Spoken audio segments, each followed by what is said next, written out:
Halo guys, balik lagi dalam channel gua. Guys, untuk video gua hari ini, gua ingin menceritakan kisah dan kasus tentang penemuan sosok tubuh seorang pria ditemukan terbungkus tikar berada di tebing sedalam 2 meter. Dan ini terjadi di daerah Mojokerto, Jawa Timur. Bagaimana kisahnya? Yuk kita simak videonya.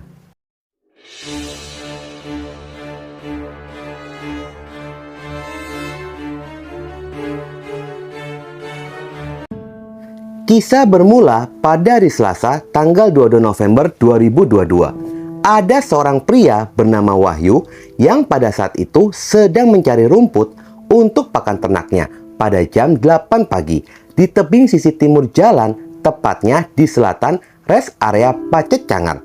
Lokasi tersebut memang dipenuhi dengan semak belukar. Aktivitasnya pun sempat terhenti ketika melihat adanya tikar. Namun saat akan dipindahkan, barulah terasa sangat berat. Mulai timbul perasaan curiga akan isi bungkusan tersebut. Wahyu pun mencoba mengintip dengan merobek sedikit permukaan dari tikar tersebut. Dan terlihatlah adanya sosok tubuh berada di sana. Sontak temuan itu pun membuatnya berlari dan berteriak. Akhirnya temuan itu pun dilaporkan ke Polsek Pacet. Pihak kepolisian pun yang mendapatkan laporan itu segera ke lokasi untuk melakukan evakuasi dan investigasi mengenai kebenaran dari laporan tersebut. Saat tiba di lokasi, polisi pun segera melakukan olah TKP dan identifikasi. Dari hasil olah TKP polisi tidak mendapati adanya identitas diri pada tubuh korban. Sementara yang menjadi penyebab korban meninggal dunia pun polisi belum bisa memastikan itu semua, sehingga diputuskan untuk membawa tubuh korban ke Rumah Sakit Bayangkara Porong guna dilakukan pemeriksaan lebih lanjut. Hasil pemeriksaan forensik pun diduga korban baru saja meninggal dunia 10 jam sebelum ditemukan. Dan pemeriksaan luar pun mendapati banyaknya luka robek sayatan benda tajam. Selain itu, ditemukan sejumlah barang lainnya yang digunakan oleh korban dan berada di sekitaran tubuh korban ditemukan, yakni hordeng berwarna putih hijau, kemeja motif kotak-kotak berwarna coklat, kaos oblong merah bertuliskan Riverside LDN, jakit kain warna hitam bertuliskan DG, celana levis biru panjang, sapu tangan batik berwarna biru, tali raffia Gesper merek PS, sandal gunung hitam bermerek klasik, sarung warna coklat bermotifkan batik. Pihak kepolisian pun segera menyebarkan ciri-ciri korban ke masyarakat, berharap adanya pihak keluarga yang mengenali korban. Dan dengan terungkapnya identitas korban, polisi pun bisa melakukan penyelidikan lebih lanjut lagi. Tersebarnya ciri-ciri korban melalui sosial media, ada pihak keluarga yang mengenalinya, lalu segera melaporkannya ke pihak kepolisian. Dari hasil wawancara dengan pihak keluarga ternyata cocok dengan data polisi. Lantaran hasil identifikasi korban melalui sidik jarinya keluar nama korban adalah Ahmad Hasan Mutholib berusia 26 tahun. Warga Dusun Jurangsari, Desa Belan Tengah, Mojosari, Kabupaten Mojokerto. Di mana korban ini anak bungsu dari 2 bersaudara, dari pasangan Buasan dan Muati.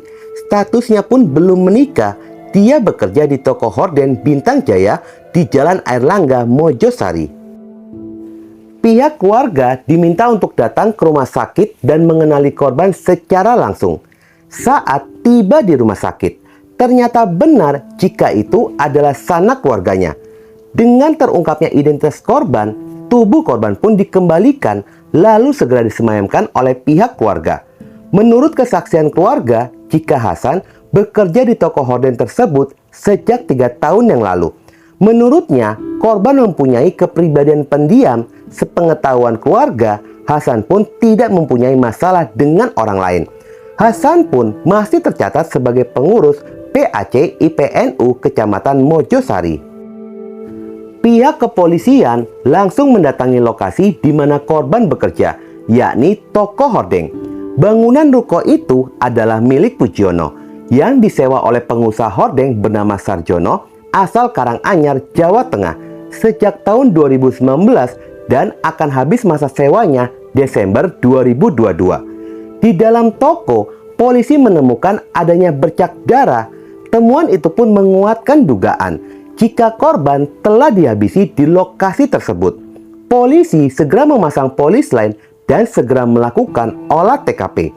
Menurut kesaksian Pujiono, pemilik bangunan ruko yang tinggalnya berdampingan dengan toko horden tersebut, dia mengaku tidak mendengar peristiwa apapun lantaran pada tanggal 21 November 2022 yang diduga hari itu korban dibunuh, Pujiono dan istrinya sedang berada di rumah sakit. Bahkan Pujiono pun mendapatkan kabar jika Hasan telah menjadi korban pembunuhan dari pihak kepolisian saat menggelar olah TKP.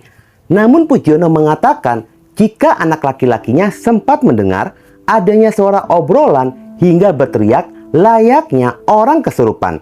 Namun sang anak pun tidak mengetahui berjumlah berapa orang pada saat malam itu.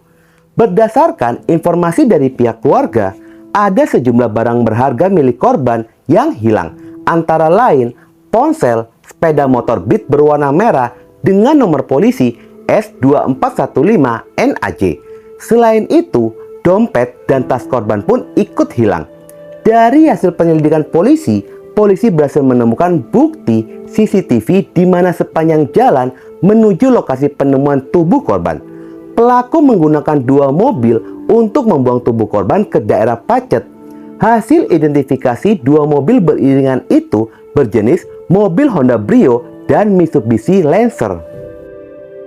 Berdasarkan petunjuk dari rekaman CCTV, polisi melacak keberadaan mobil tersebut. Dari hasil pelacakan pun diketahui jika mobil Honda Brio berwarna kuning berplat nomor S1879N, sedangkan mobil Mitsubishi Lancer berwarna putih nomor polisi B1050UP. Usaha polisi mengetahui mobil tersebut pun berbuah hasil. Ternyata mobil Brio berwarna kuning merupakan mobil rental. Dan informasi dari pemilik rental pun diketahui jika penyewanya bernama M. Sirojudin atau Udin berusia 27 tahun. Pada sisi lainnya, polisi mendapatkan informasi jika mobil Mitsubishi Lancer berwarna putih terpantau berada di Jombang. Polisi segera bergerak dan melakukan penangkapan. Polisi berhasil menangkap M. Sirojudin atau Udin berusia 27 tahun dan M. Nur Hidayatullah atau Dayat berusia 25 tahun. Udin dan Dayat ini disergap di jalan raya Desa Denanyar. Ternyata dari hasil interogasi pun baru diketahui jika kedua pelaku ini merupakan kakak beradik. Kejahatan itu pun dibantu oleh kekasih dari Dayat yang bernama Anis Anjarwati. Anjar pun segera ditangkap oleh pihak kepolisian. Di dalam pengakuannya Anjar, jika dirinya tidak mengetahui jika korban akan dihabisi oleh Dayat dan Udin. Kisah bermula di saat Anjar bertemu dengan Dayat, di mana Anjar meminta tolong untuk ditebuskan ponselnya yang sedang digadaikan, serta mencarikan pekerjaan untuknya. Di saat itulah Dayat pun baru teringat lagi hutang yang sudah berbulan-bulan tidak dibayar oleh korban sebesar 4,5 juta. Namun pada saat itu korban dan Dayat pun sudah putus kontak lantaran WhatsApp Dayat diblokir oleh korban pada saat sedang menagih hutang. Dayat ini merupakan adik kelas dari korban, sementara Udin adalah teman sekelas korban pada saat mereka semua duduk di bangku SMA. Dayat mengatur rencana untuk bisa menemui korban dan Dayat pun mengutarakan kekesalannya ingin menghabisi nyawa korban kepada Udin kakaknya. Lalu meminta Anjar untuk memancing korban keluar dengan berpura-pura ingin membeli hordeng. Anjar pun menghubungi korban, lalu janjianlah di sebuah minimarket di kawasan Gondang.